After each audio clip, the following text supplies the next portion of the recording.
Ulit.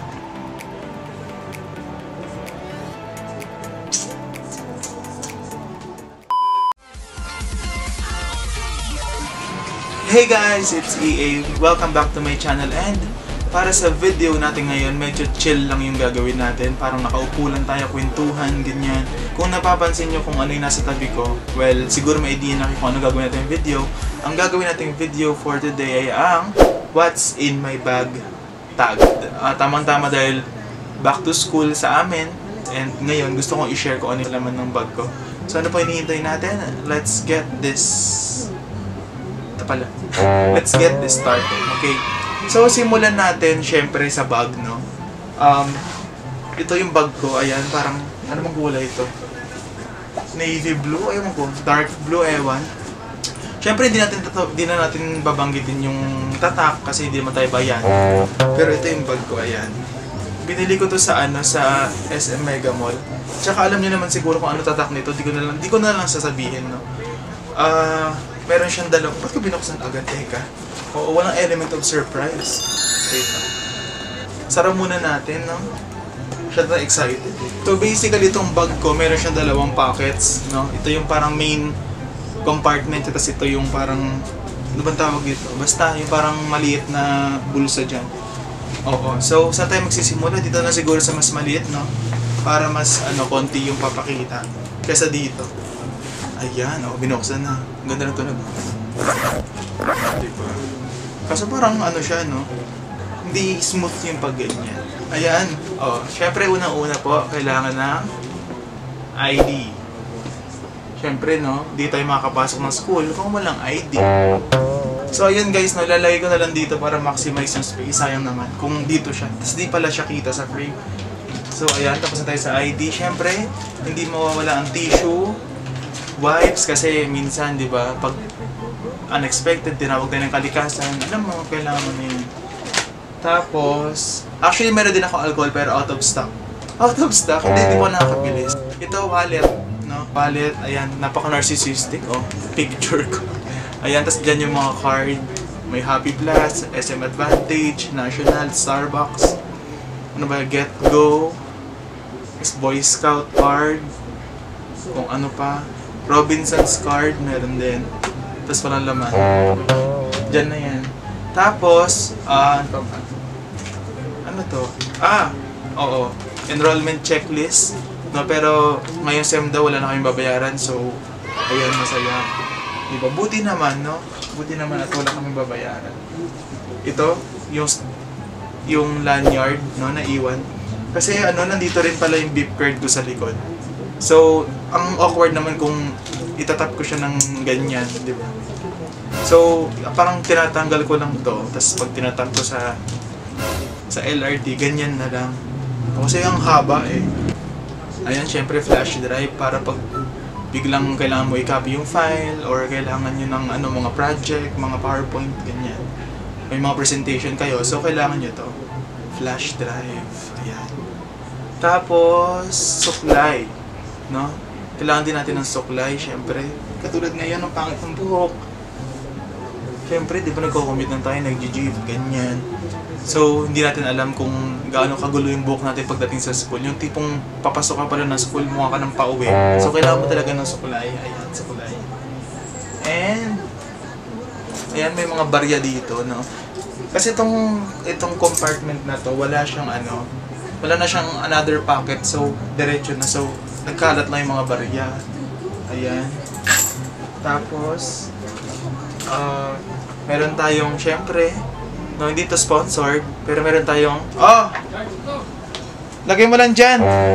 Ayan, nagkaroon lang po ng commercial break. Mabalik tayo dito. Ito, ayan, hair wax. Basta, syempre, pag kailangan mo i-style yung buhok mo, ayan, may laman pa naman yan. Pag kailangan, bango talaga. Pag kailangan mo style yung buhok mo, syempre kailangan mo yan. Then, of course, no, lastly, hindi mawawala. Ay, hindi siya lastly, meron pa pala. May isa pa. Dadala ko lagi ng chapstick, no? Chapstick. Or lip balm. Kasi madalas magtuyo talaga yung labi ko. So, minsan nagdudugo or nagka-crack, di ba? So, kailangan moisturize, kailangan protected yung lips natin. No, para pag malay mo, may gusto mo malik sa'yo, ready to go. Hindi, pero ito, yun talaga. Kung ano na pinagsasabi ko. Of course, lastly, meron akong rosary. Ayan. Ewan, parang binili namin to sa Quiapo. Nung, ayan, oh. Rosary, syempre hindi lagi mawawala yan sa bag. Nung umalis ako, sa lahat pa nagta-travel kami sa ibang probinsya or kahit saan, lagi kong dala to, no? Syempre, kailangan natin ng protector. Ayan, babalik natin. Binili namin to sa Quiapo eh. Alam ko, 4th year high school ako nung parang nag-exam ako sa Lasal. Ito, binili namin to. Bago, nagsimba kami, tapos tsaka ako nag-exam. Ayan, no? So, yun. Tapos na yun dito sa compartment na to. So, lilipat naman or dadako naman tayo dito. Pero bago tayo dumako rito sa malaking compartment, lilinisin ko muna yan. Yan, marinis na po, no? So, pwede tayo mag-proceed dito sa malaking compartment. Ayan, bubuksan ko na, no? Parang tuwa ko sa tunog ng zipper, no? Kayo rin ba? Oo, nairita kayo. Ayan. Ayan, so yan yung laman or yung pinakamalaking compartment. So, magsimula tayo sa maliliit, no? Okay. So, syempre, hindi mawawala ang ayan, pencil case. Syempre, no, kailangan natin ang lagayan ng mga ballpen. Yan, mga correction tape, ganyan correction tape, mga lapis, refill ng G-Tech, refill ng ballpen, ayan, mga Sharpie na mga markers. Ba't ko sinasabi yung brand? Hindi naman ako sponsor. At ito ano siya, para siyang friction pen, pero galing siya sa isang coffee shop na nag-o-offer ng planner every year. So, kasama siya dun sa planner na package. Ayan. So, ayan, makikita niyo mamaya yung planner ko. Pero di ko pa pakita yung loob.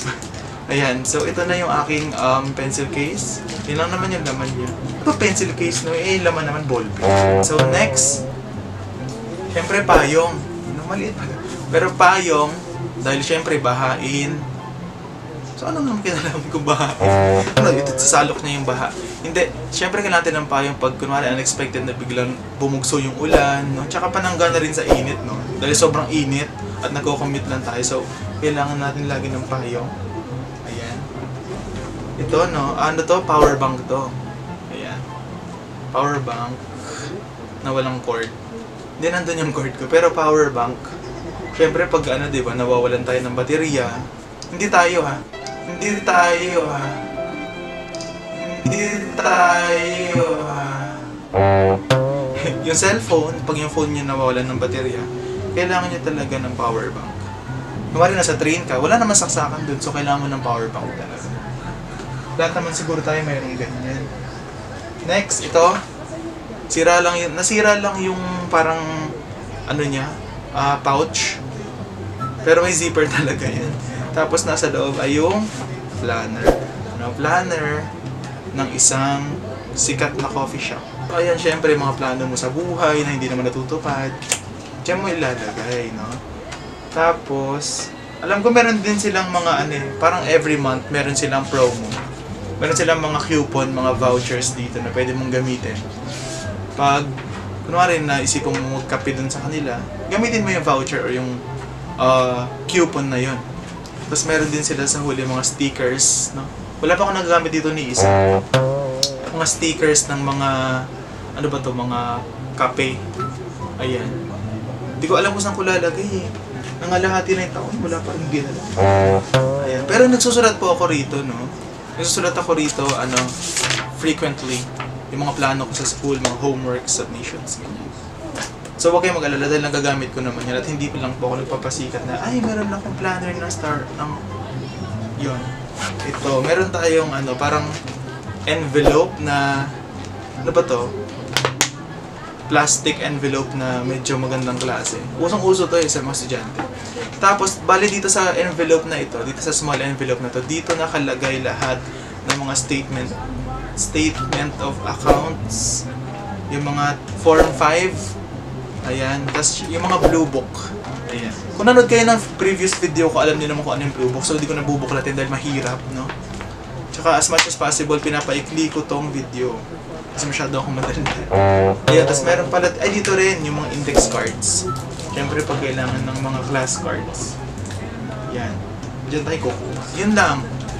Siyempre, kung may small, may big, no? Dumako naman tayo sa medyo malaki-laking envelope, no? Ang laman naman ito, itong malaking envelope na to, dito naman yung mga syllabus, mga readings na kailangan, tapos yung mga quizzes na binalik, ganyan. Yung mga papers na pinasa or binalik din, dito ko nilalagay. Pero every now and then, dinedeclutter ko to kasi syempre maraming papers bilang Orcom kami. Puputok to, di ba, kung sakali. Ay, ito pa. Tapos yung mga mga pin-repair kong mga yellow pad. Mga 1/4. Yan, kasi lagi may prof kami na laging nagpapa-quiz dito sa 1/4. So, syempre, para hindi ka na mag-cut dun sa mismong quiz. Bago mag-quiz, doon ka lang magka-cut. So, meron nang naka-ready. Ang ganda ng video na to, no? Na-realize mo mga kakalatan mo sa bag. Ayan. So, next, syempre, hindi mawawala ang notebook. Ayan. So, bali ngayong SEM, meron akong 6 subjects. So, nakahati yan sa 6, divisions. Diba, isang notebook, nandiyan na lahat ng subject. Hindi ka na kailangan mag-browse. Diyan na lahat. Diba, para pa nag-review ka, hindi ka na mahirapan na ito yung sa isang subject, dito na lahat. Diba? Tsaka malaki. Diyan ka. Ayan. So, ayan, mga textbook. Hindi nyo na kailangan malaman kung ano to. Kasi nagsisimula pa na naman yung SEM, so wala pang mga sagot yan. Although yung iba, meron naman kami mga e-books na. So, minsan, naka-PDF na yung material namin. Kasi ito, ito na akong folder. No, pero ang laman lang yan, yung yellow pad. Kasi ayoko siyang nalulukot. Hindi siya kasya dito sa may big envelope na to. Hindi siya kasya dito. So, binilang ko na siya ng folder. Yan, kaysa naman ilagay ko lang, isiksik ko lang dyan. Maano kasi ako sa gamit maarte.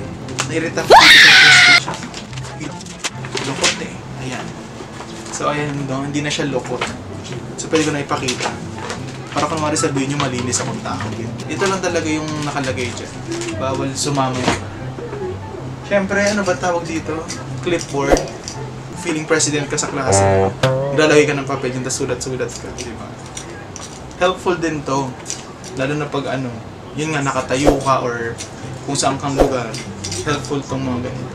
And lastly, no, kahit dahil nga Orcom at dahil maraming kailangang tinatype, daming papers, no, daming ginagawa. Actually, hindi ko naman siya dinadala lagi, pero pag kailangan, pag halimbawa may presentation, may report, lagi tayo nagdadala ng laptop. Ayan. So, ito yung laptop ko, no. Patalikod ko na lang papakita kasi hindi tayo bayad. Case lang to, hindi siya yung tunay na kulay ng laptop. Case lang yan. So, dito ako nag-e-edit ng video, dito ako gumagawa ng reports, ng papers. Ayun. Wala nang laman. Ayan. Siguro sa mga next videos ko, ipapakita ko sa inyo kung paano ko i-organize yung mga gamit ko, kung paano ako nagde-declutter. Sana na-enjoy niyo po itong video na to. Don't forget to give it a thumbs up if you like the video. At huwag niyo kalimutang i-share, i-like lahat. Don't forget to subscribe to this channel. And kung gusto mo talagang ma-update, no, regularly sa mga uploads ko, click nyo lang yung notification bell sa tabi ng subscription box para ma-update kayo, para ma-notify kayo every time na mag-upload ako. So, ayun lang guys, that's all for now. So guys, I hope nakatulong ako sa mga viewers ko na naghahanap na idea kung ano ba yung mga essentials, no? Kung ano ba yung mga dapat dalhin, kung ano ba dapat yung laman ng bag. So, yun po. Maraming salamat. Till my next video. Bye!